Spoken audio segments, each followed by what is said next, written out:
Selamat petang saudara-saudari yang kekasih, kita berjumpa kembali pada renungan Rabu tanggal 25 November tahun 2020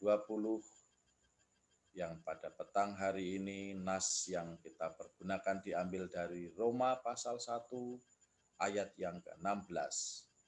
Sebab aku mempunyai keyakinan yang kokoh dalam Injil, karena Injil adalah kekuatan Allah yang menyelamatkan setiap orang yang percaya, pertama-tama orang Yahudi, tetapi juga orang Yunani.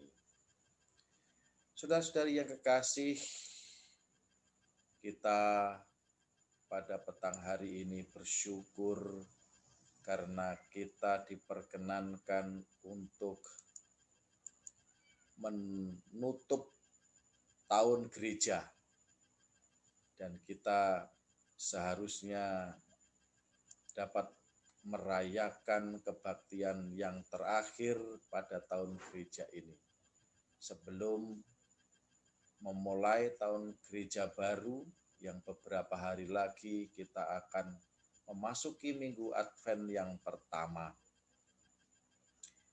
Biarlah kita bersama-sama pada akhir tahun gereja ini menjadi sadar akan kekayaan Injil yang memenuhi hati kita. Injil secara keseluruhan mencakup peristiwa kelahiran Yesus Kristus, kehidupan dan pengajarannya, kematian, kebangkitan, kenaikan ke surga, dan turunnya Roh Kudus, serta janji kedatangannya kembali. Kemudian kita juga dapat memahami akan rencana keselamatan di dalam kerajaan damai 1000 tahun, dan juga persekutuan kekal dengan Allah di dalam ciptaan yang baru. Semua ini adalah satu rangkaian keseluruhan Injil yang merupakan kabar kesukaan, kabar baik dari kasih karunia, kasih dan pendamaian yang dikaruniakan Allah di dalam diri Yesus Kristus untuk keselamatan umat manusia yang percaya, yang setia, yang mengikut dan mengandalkan diri kepadanya. Saudara-saudari yang kasih Tuhan, kita bersama-sama pada hari ini dapat merasakan bagaimana keselamatan yang dijanjikan oleh Yesus Kristus kepada semua orang yang percaya. Di dalam surat Rasul Paulus kepada sidang jemaat di Roma, di sana Rasul Paulus memberikan suatu prioritas kepada orang-orang Yahudi, karena mereka adalah umat pilihan, umat perjanjian, umat yang terikat kontrak dengan Allah melalui bapa leluhur mereka, melalui Abraham, Ishak dan Yakub.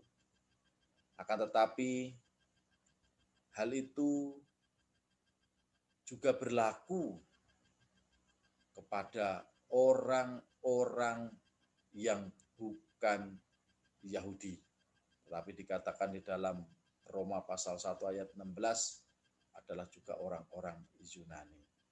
Hal ini menggambarkan tentang bagaimanakah perjanjian baru yang dikerjakan oleh Yesus Kristus. Keselamatannya, pertolongannya, kasihnya bukan hanya saja berlaku bagi umat perjanjian lama, atau dengan kata lain, perjanjian baru telah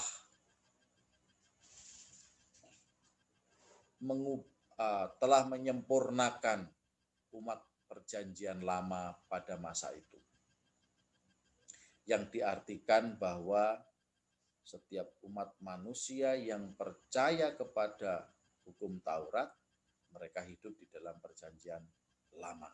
Tetapi setiap orang yang hidup di dalam hukum kasih yang diberikan oleh Yesus Kristus, maka mereka berada di dalam perjanjian baru. Sehingga jika hukum kasih itu tidak meniadakan Taurat, demikian pula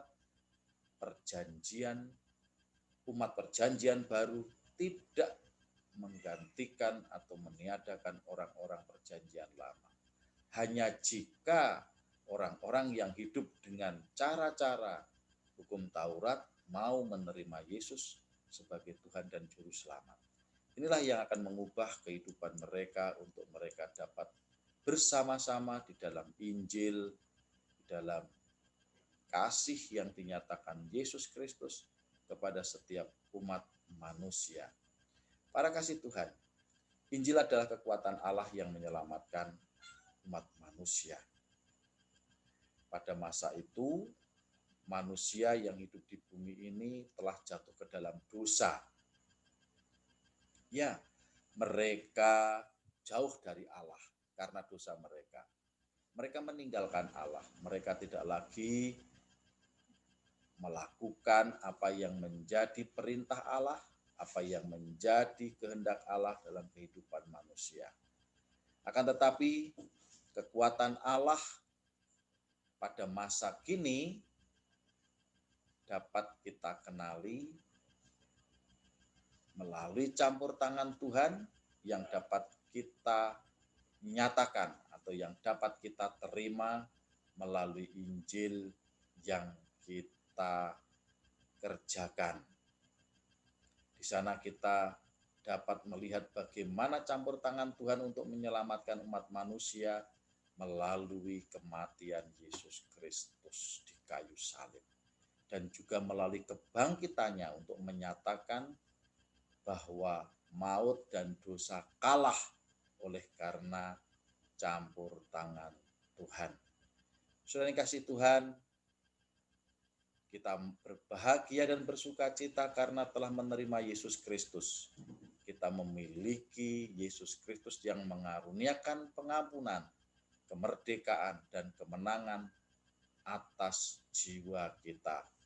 Sehingga setiap umat manusia yang menerima Yesus Kristus dan mengikut sepanjang kehidupannya, mereka merasakan kuasa Allah di dalam Injil yang seperti lengan yang kuat yang menjangkau dan meraih mereka yang percaya dan melindungi mereka dan juga menjaga mereka, bahkan mereka tidak dapat direbut ataupun tidak dapat dikuasai oleh si jahat.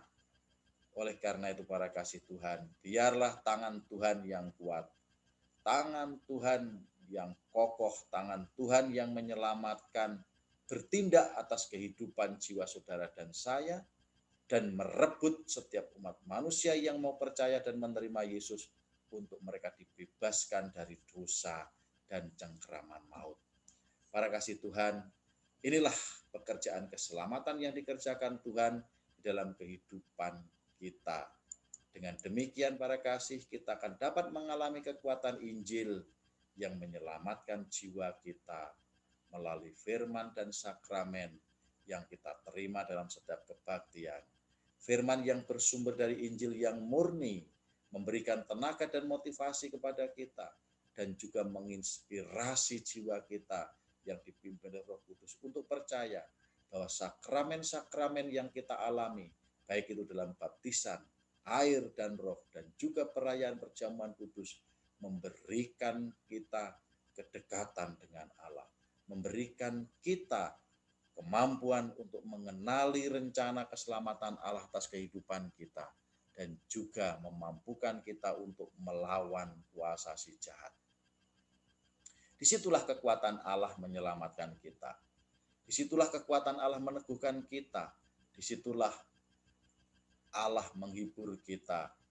Dan pada akhirnya kita dipimpin oleh Roh Kudus untuk memiliki keberanian dan pengharapan yang baru di masa depan, untuk dengan gilang gemilang dan kepastian kita akan bersama-sama dengan Tuhan di dalam kemuliaannya.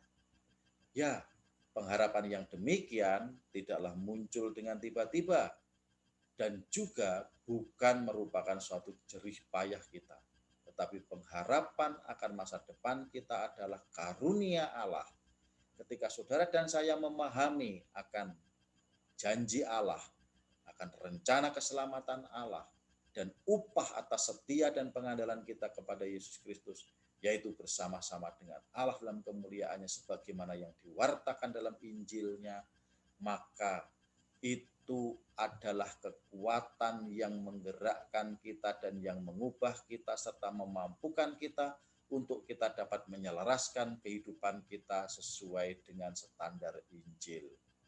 Marilah para kasih Tuhan, kita juga ingin pada hari ini memberi diri kita dipimpin oleh Roh Kudus, dan kemudian kita juga dapat menyadari betapa kekuatan kita sebagai manusia terbatas, tetapi kekuatan Allah yang ada pada kita akan menghasilkan suatu keberanian untuk kita bersaksi meski kita berada di dalam keterbatasan, kelemahan sebagai manusia. Ya, kadangkala kita merasa malu, kadangkala kita merasa tertekan, kadangkala kita merasa tidak sanggup untuk memberitakan kebaikan Tuhan dalam kehidupan kita. Tetapi ketika Roh Kudus menginspirasi, memimpin kita, maka kita akan berani untuk memberitakan kebaikan Tuhan yang telah Tuhan kerjakan dalam kehidupan jiwa kita. Terlebih rencana keselamatannya kita memahami dan kita mengimani bahwa itu adalah ya dan pasti. Sehingga kita pun ingin mengusahakannya untuk layak dan patut. Kita akan memperjuangkan jiwa kita dapat meraih hal itu. Sehingga kita akan berjuang dan berusaha seperti halnya lima darah yang bijak yang selalu mempersiapkan buli-buli minyak cadangan agar jika mempelai laki-laki datang, dia tetap berada di dalam terang. Marilah para kasih Tuhan kita belajar bagaimanakah ketika Adam dan Hawa dahulu mereka mereka telanjang tetapi mereka tidak malu. Tetapi setelah mereka jatuh ke dalam dosa, barulah mereka menyadari akan ketelanjangan mereka dan kemudian mereka menjadi merasa malu. Para kasih Tuhan, demikian pula dalam kehidupan jiwa saudara dan saya. Jika kita mengalami kedekatan dengan Allah, maka kita memiliki keberanian dan motivasi untuk kita dapat sesuai dengan citra dan gambar Tuhan. Tapi ketika kita jauh dari Allah, maka kita juga merasa malu untuk kita mendekat kepada Allah. Oleh karena itu para kasih Tuhan, kasih Yesus tidak membeda-bedakan. Dia mengundang setiap manusia yang percaya.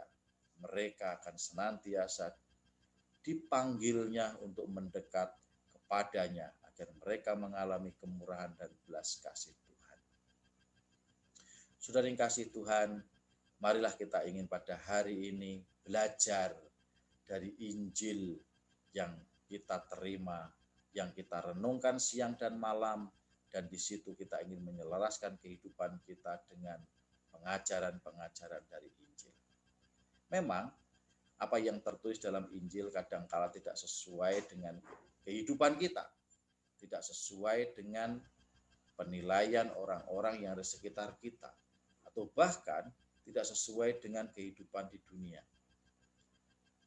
Kadangkala orang melihat bahwa orang yang melakukan Injil dianggap sebagai suatu kebodohan, atau sebaliknya, bagi orang-orang yang tidak percaya, Injil adalah satu batu sandungan. Sebagaimana dikatakan di dalam 1 Korintus pasal 1 ayat 22 dan 23, di sana dikatakan, orang-orang Yahudi menghendaki tanda dan orang-orang Yunani mencari hikmat. Tetapi kami memberitakan Kristus yang disalibkan untuk orang-orang Yahudi suatu batu sandungan dan untuk orang-orang bukan Yahudi suatu kebodohan. Di sinilah para kasih Tuhan, banyak orang yang menganggap bahwa setiap orang yang percaya kepada Yesus, yang mengikut kepada Yesus, yang setia dan meneladani hidupnya kepada Yesus, dianggap sebagai satu kebodohan dan batu sandungan. Oleh karena para kasih Tuhan, marilah kita juga ingin pada hari ini untuk kita dapat menghadapi tekanan-tekanan penghinaan dan juga permusuhan sosial yang menuntut kita untuk memiliki keberanian yang istimewa, untuk kita tidak malu akan Injil, untuk kita dapat menerima dan mempraktekkan Injil dengan gagah berani, dengan kita berdiri tegak, dan kemudian kita juga dapat membuktikan bahwa Injil yang kita lakukan, Injil yang kita praktekkan adalah untuk menyelaraskan kehidupan kita pada suatu masa depan. Kita akan diterima oleh Allah, kita akan berkenan kepada Allah, dan kita akan mengalami persekutuan dengan Allah. Rasul Kepala memberikan satu contoh dalam kehidupan kita yang nyata. Apabila kita telah diselamatkan hidup kita oleh seseorang, maka kita akan selalu mengingat, mengenang jasa baiknya, dan kemudian bila mana kita berjumpa setelah beberapa saat yang lama, maka akan timbul sukacita, akan timbul kebahagiaan dan kenangan-kenangan yang memberikan semangat dan motivasi untuk hidup kita akan bangkit. Bahkan kita juga akan merasa bangga memberitakan kepada teman-teman kita tentang apa yang telah dikerjakan oleh penyelamat kita. Tentu saja kita tidak malu dengan orang yang telah menyelamatkan kita. Lalu bagaimana dengan Yesus Kristus yang adalah penyelamat jiwa kita? Dia mengampuni dosa-dosa kita. Dia membebaskan kita dari maut, dari kematian yang kekal. Akankah saudara dan saya juga tidak malu untuk mengakui Yesus, untuk memberitakan tentang jasa Yesus Kristus untuk menyelamatkan jiwa saudara dan saya?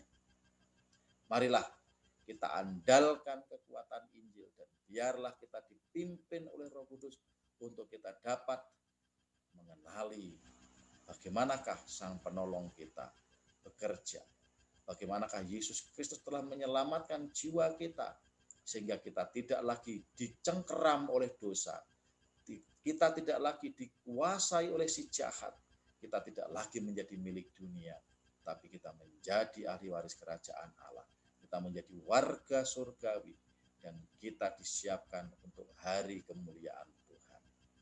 Marilah kita juga ingin pada hari ini percaya kepada Injil dan melakukannya, dan kita ingin mengandalkan kekuatan Injil di dalam kehidupan kita yang membentuk dan menyelaraskan hidup kita agar kita layak pada hari Tuhan datang. Allah menjadikan kabar keselamatan dari Yesus Kristus dapat diketahui oleh semua orang melalui jasa Roh Kudus yang memimpin kehidupan setiap manusia. Maka mereka akan hidup sesuai dengan teladan Tuhan. Mereka akan menerima Yesus Kristus sebagai Tuhan dan Juru Selamat. Mereka akan mengikuti jalan-jalan yang telah ditetapkannya dalam kehidupan kita.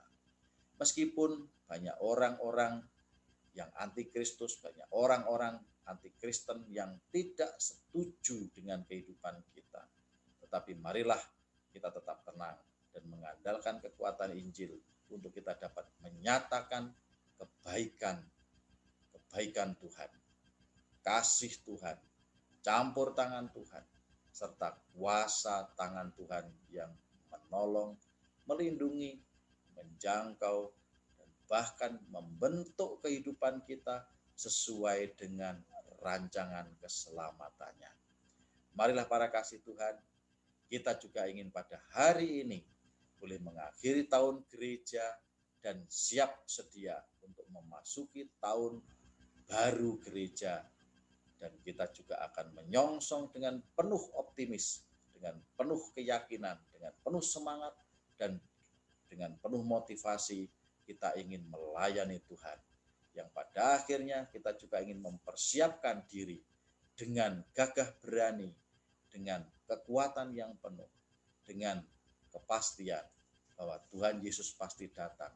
Tuhan Yesus datang menjemput jiwamu dan juga jiwaku sebagai orang-orang yang setia, sebagai orang yang menanti-nantikan Dia, sebagai orang yang mengandalkan hidupnya hanya kepadanya. Karena kita ingin berjalan di atas jalan yang telah Tuhan tetapkan, bersama-sama dengan Dia, memikul salib, mengikut sampai dengan kesudahannya, dan jiwa kita akan layak bersama-sama dengan Dia dalam kemuliaan surgawi. Amin.